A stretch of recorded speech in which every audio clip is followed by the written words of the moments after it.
You are listening to a programme from BBC Radio 4.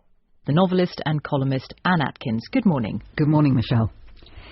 Browsing idly for a few minutes yesterday, I came across a feature online entitled My Future Self.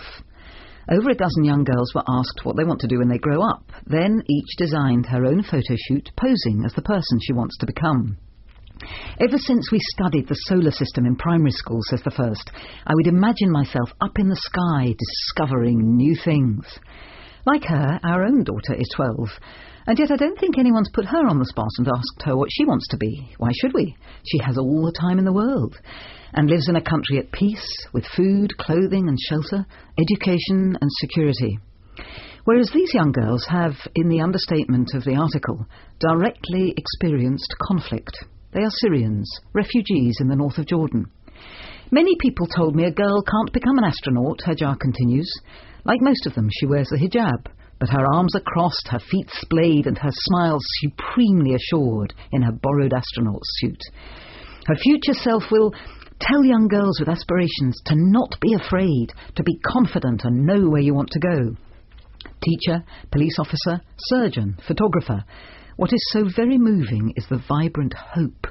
We can barely imagine what trauma these girls have endured and what privations they still face, and yet their dreams soar.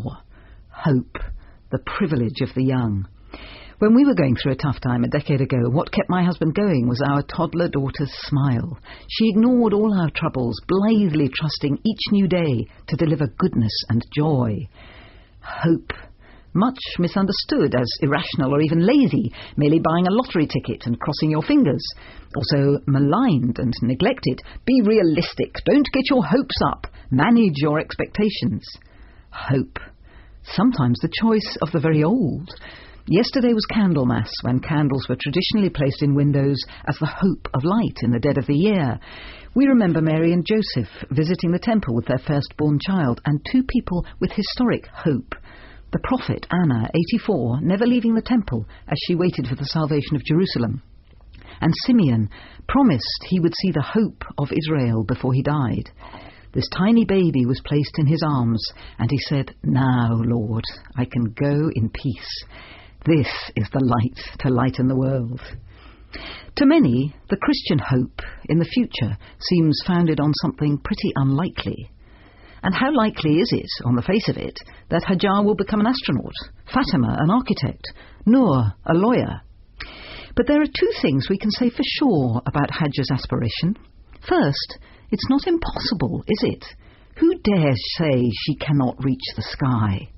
Secondly, it's far more likely if she puts her trust in it. And that was Thought for the Day with Anne Atkins.